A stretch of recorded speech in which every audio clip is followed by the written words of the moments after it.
Hi everyone, it's me Nora. We're back again with another video, and today we are doing our One Direction deep dive, something that is near and dear to my heart. Most of this information actually came right out of my brain. I did not have to look a lot of things up because these are things that just fill my brain for some reason, and they're in there now forever. Um, I have my green eyeshadow today because it is St. Patrick's Day, and I wanted to do a little, a fun little something when I went to work. And yeah, so I'm going to share my screen. If anyone knows a better way to film these for me, you think? Like if you know a software that is free and or close to it that I can kind of have my little picture on the screen as well while I show the PowerPoint, that would be great. Please let me know. I'm just a girl. I'm not a video editor. I'm not, and I really I put a lot of time into making these already, and I just haven't got the opportunity to look in and look into and try different softwares and things. So if you have any, constructive criticism only, please and thank you. It's more than welcome. Without further ado, here is the One Direction deep dive. So all the boys had successful auditions on the same season of the show, and Simon Cowell ended up making them into a band. They obviously became the most successful band, and they ended up coming in third place on that season of X Factor. As part of the show production, they had to make weekly video diaries where they kind of said, how they're doing, how they're feeling, what they felt about their performance, how it felt to get judge critiques, how it feels to be, having fans and having people support you and like their whole journey through it. And they also made tour video diaries after that. And that just really let people in to see their personalities and it defined internet fandom culture that we know and love today. So each of them auditioned separately. Let's start with Liam, little Liam. He was 16 when he auditioned with Cry Me a River by Michael Bublé. He had auditioned 2 years earlier, but he was told, you're not ready. Come back when you're older and your voice is a little more mature and you're a little more serious. And he was considered the strongest vocalist in the early stages. So, with no vocal training on any of them, really, Liam did originally have the strongest voice. Zayn, he auditioned when he was 17 with Let Me Love You by Mario. You can look any of these up, by the way. Like, they're all on YouTube, they're anywhere and everywhere. Louis auditioned when he was 18, so he's the oldest, which we been knew, but in case you didn't. And he's saying, "Hey there, Delilah," by the Plain White Tees.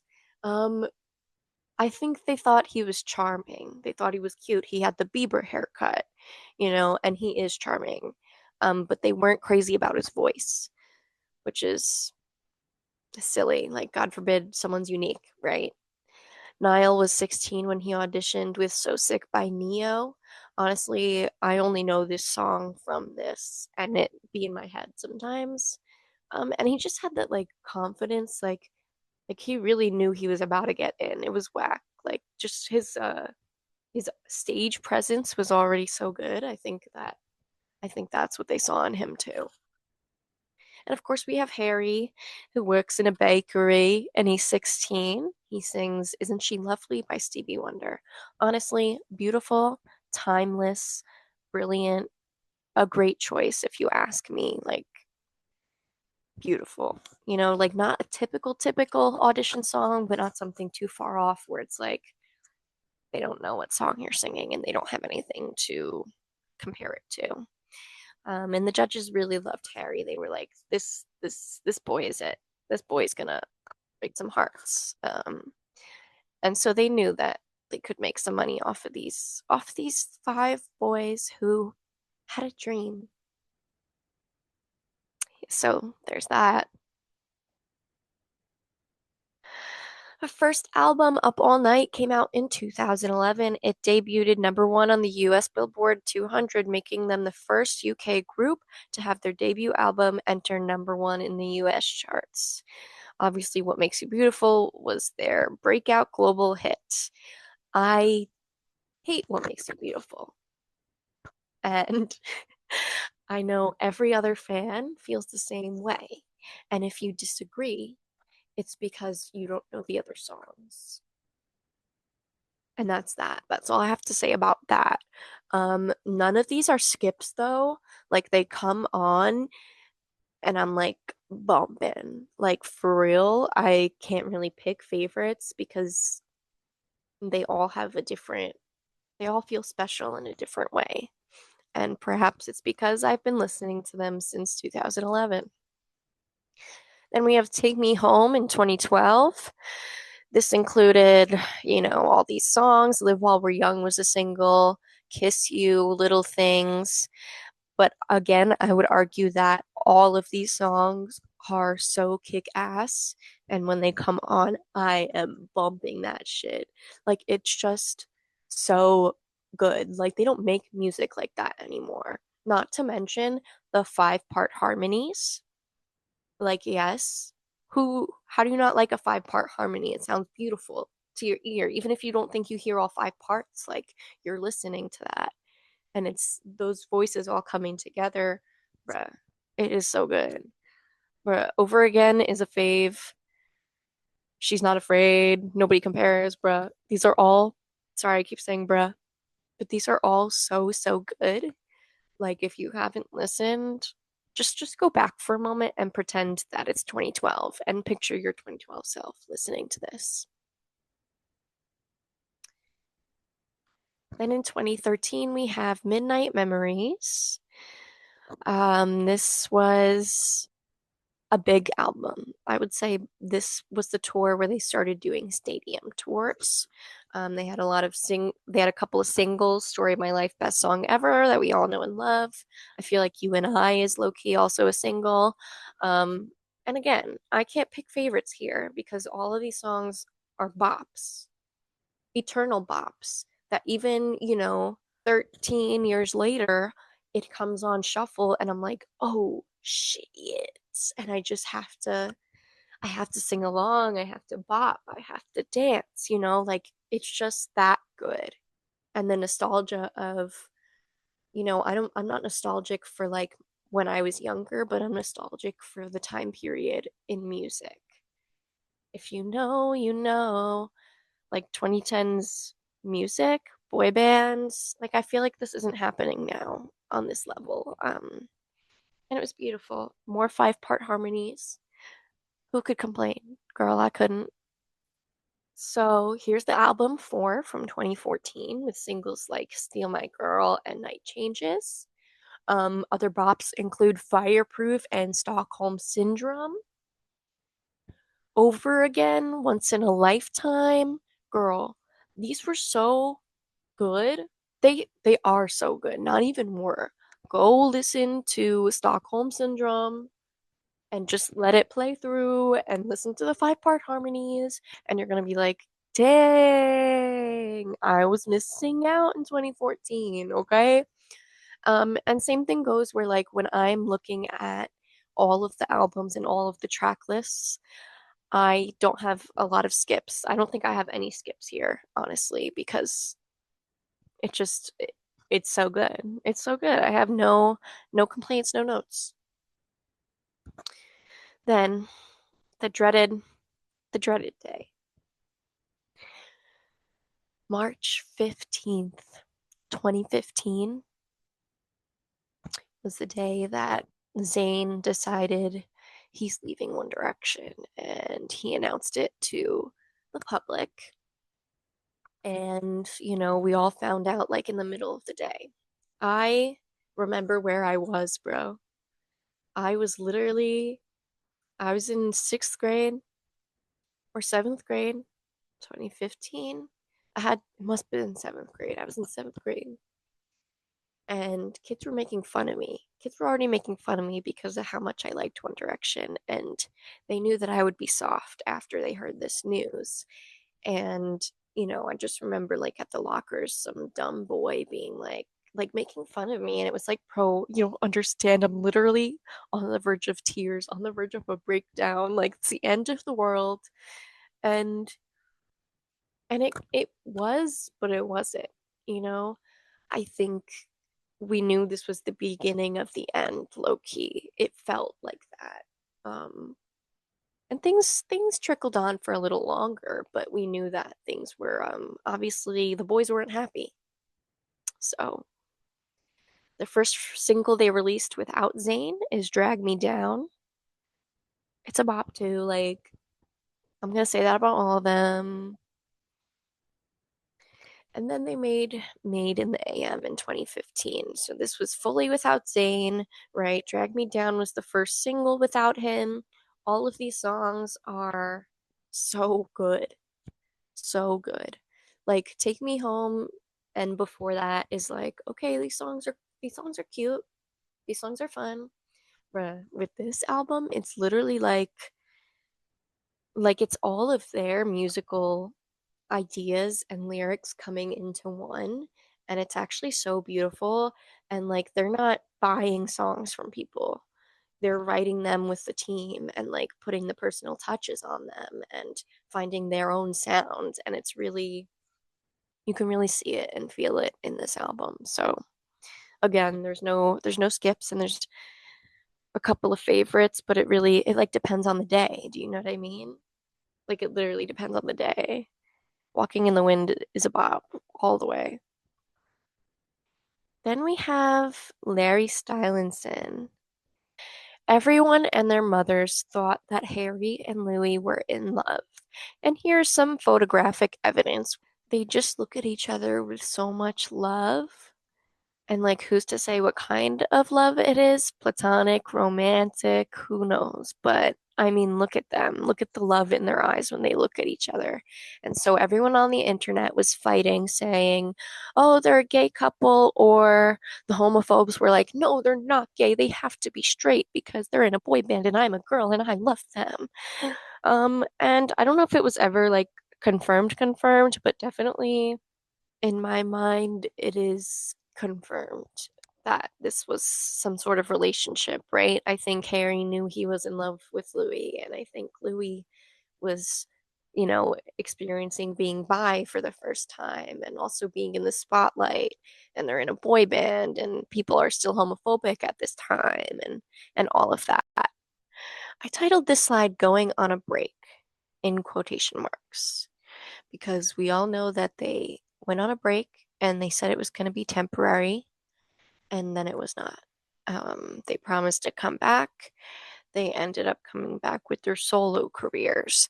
So we don't know if they were planning that the whole time, or maybe they were planning on it just being a hiatus, and then all of a sudden, some things change and they weren't feeling it anymore. Again, like if anyone has a story from this moment in time, like you knew where you were when One Direction broke up, girl, drop that story in the comments. Give me something to read today. Because I feel like a lot of us have one. So let's get into those solo careers, starting with Zayn. In 2016, he came out with Mind of Mine, which was his first solo album with the single Pillow Talk. It was definitely more R&B than what he was making with One Direction.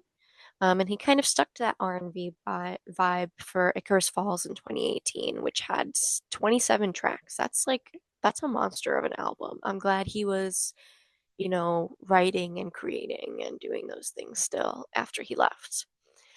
Nobody is Listening came out in 2021. It was much more stripped back and personal. And then Room Under the Stairs came out in 2014, and it was a little bit acoustic and like folky. um, you can tell that he's really matured into himself and into his music career. So it's really cool to see, the evolution from Mind of Mine to Room Under the Stairs, or even just like Room Under the Stairs all the way back from One Direction. Like it's very it's fascinating to see where the turntables have gone. Up next with solo careers, let's talk about Louis.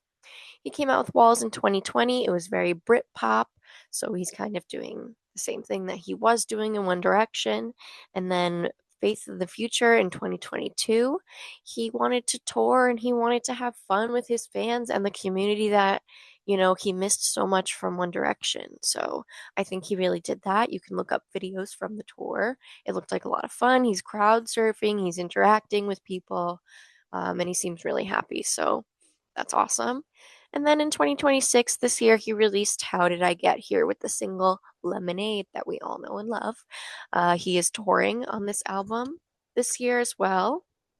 And I think he plans to have just as much fun interacting with fans and touring as he did with the last album. So it's exciting to see.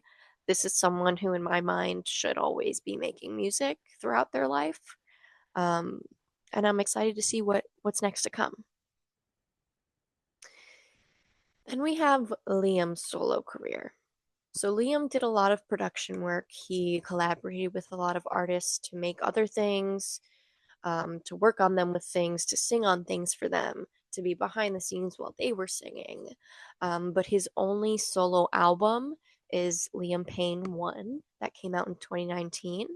If you remember the single Strip That Down, you probably do. There are 18 other songs on the album. So again, this is like a monster of an album. So I'm glad that he was writing and he was creating and making things. Um yeah, because I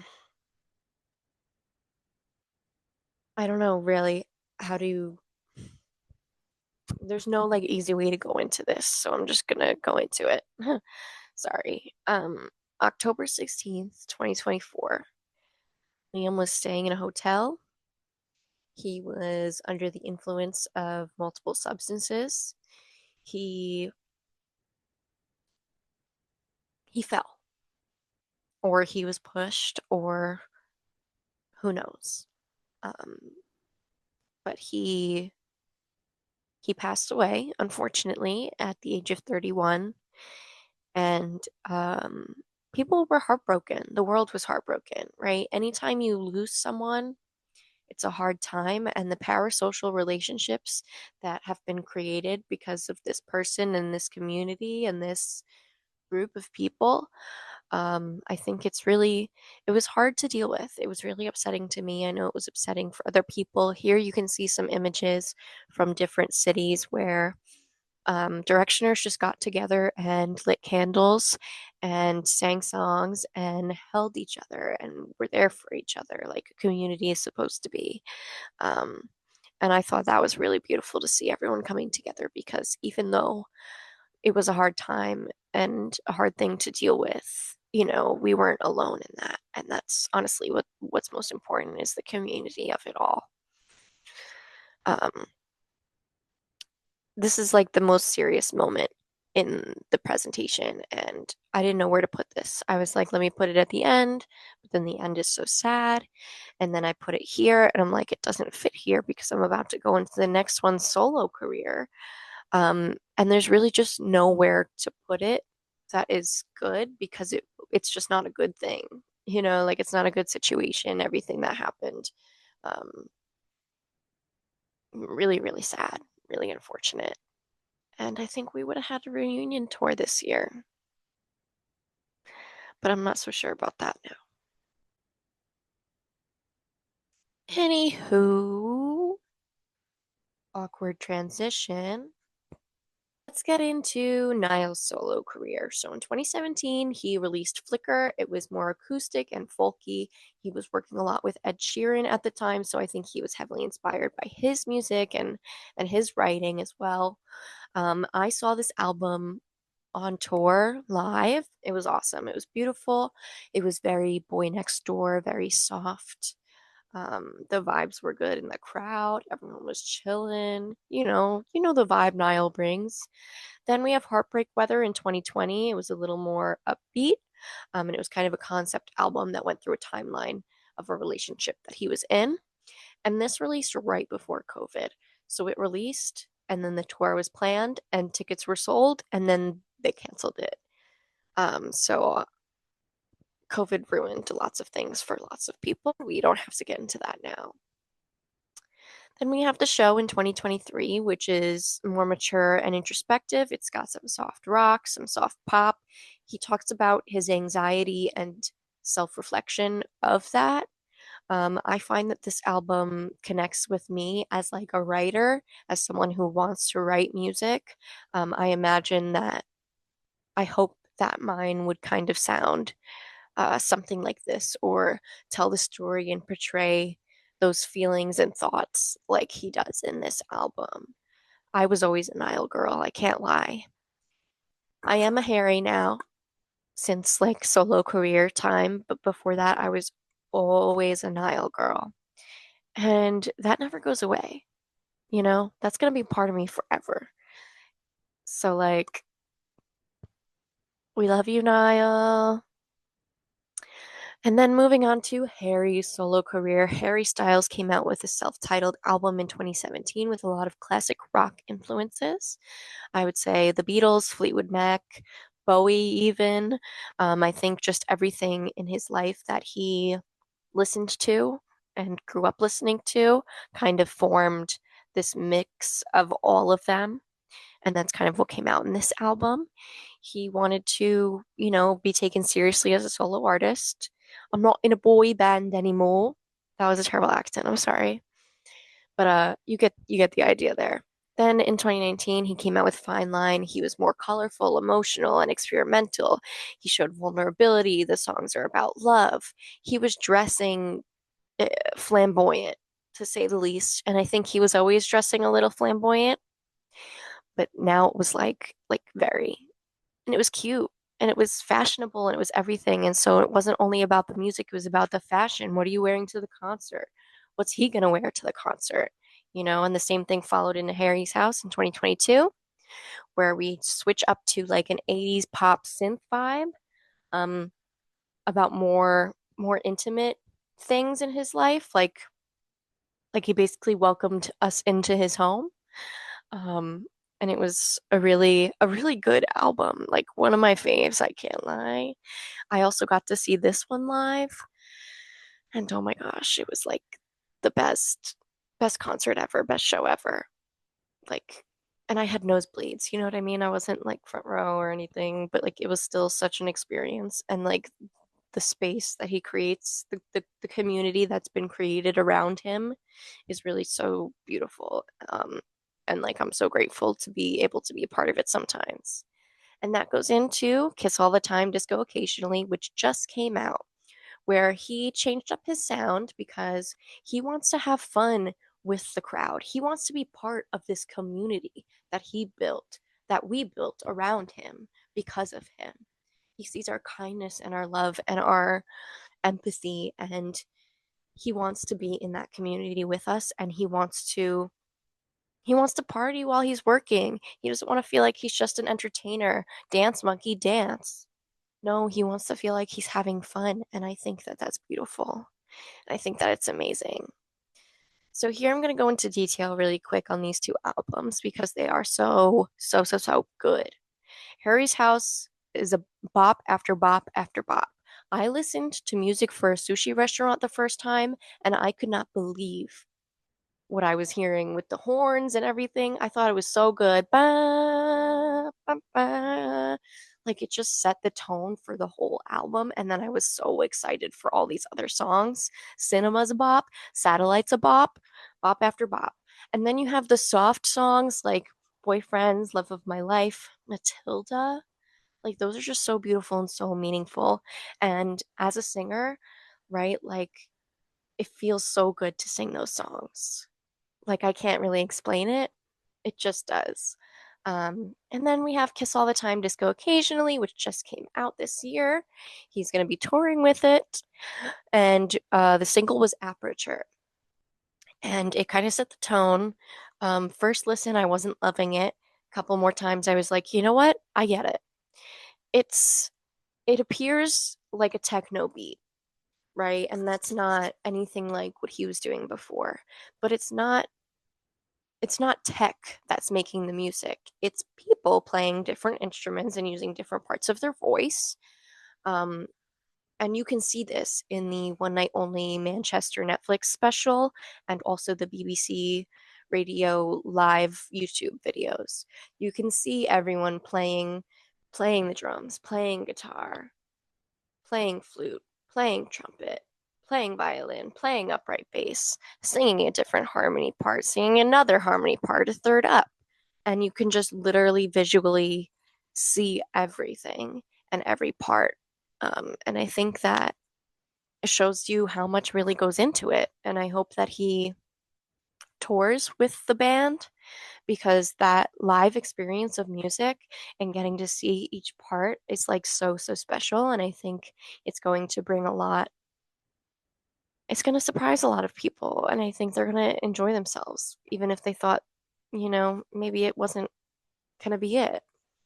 My favorites on this album are probably Paint by Numbers and Carla's song right now. Paint by Numbers, again, like it just feels so good to sing. Like in my heart, it just feels good. I don't know how to explain that. Maybe you get it, maybe you don't. And then Carla's song, and just about, things being new experiences to you, even if they were existing in the world before you, you know, and like getting to experience those things for the first time. Watching your favorite show for the first time, eating ice cream for the first time as a baby, right? Like he's talked about these things and it just speaks to me in a way. I don't know. So please let me know what is your favorite song cuz we be bopping people. And just moving on to the last slide here, we'll get into Harry's acting career. So he's been on SNL a couple of times. I think he's a great actor. I think he's really funny on SNL. And when I've seen him in these movies, I also enjoyed it. However, some people do not agree. Maybe I'm biased. I can't tell, girl. So I'll let you decide what you think about his acting career. Um, Dunkirk is really like not a Harry movie. Like if you're watching a movie to see Harry, don't watch Dunkirk. Like it's giving violence, it's giving pew pew. Like I'm bored. If you're trying to watch Harry on screen as like a real part of the movie, you could try Don't Worry Darling or My Policeman. Don't Worry Darling came out. The director, Olivia Wilde, was dating Harry while they were in production, and things got pretty messy. And honestly, if you watch the whole movie through, it feels like at the end, the director gave up. So I don't know what the real tea is, but it looks to me like, they were fighting and then she didn't want to work with him anymore. And it was like, okay, let's wrap up this movie that I spent the last 3 years making or whatever it was. Um, and the storyline's just a little bit confusing for some people. I thought it was pretty good. I was entertained. I was entertained, girl. Like it's giving simulation, it's giving Truman Show, it's giving, you're stuck in a world and like you don't even know. And then we have My Policeman, which is probably one of my favorite movies, period. Um, you have queer people, you have, you know, queer people trying to live their lives and how difficult it was for them to just be themselves at a certain time. You see their relationships together. The female character in this movie is so, so good and strong. And like Sis has been through a lot. And in the end, she finally is like, okay, it's time to work on me. It's like, yes, queen, finally. And honestly, like every character in this movie would benefit so much from just being able to like be true to themselves. So it kind of gives me the feel of like if I didn't go for something, this is what could happen, if that makes sense. But I do really enjoy it. I make everyone watch it with me. And really, I love Harry. I love One Direction. And that is the end of my PowerPoint. So I'm going to stop my share and I'm going to say thank you for watching. Thank you for sticking around. Thank you for supporting me.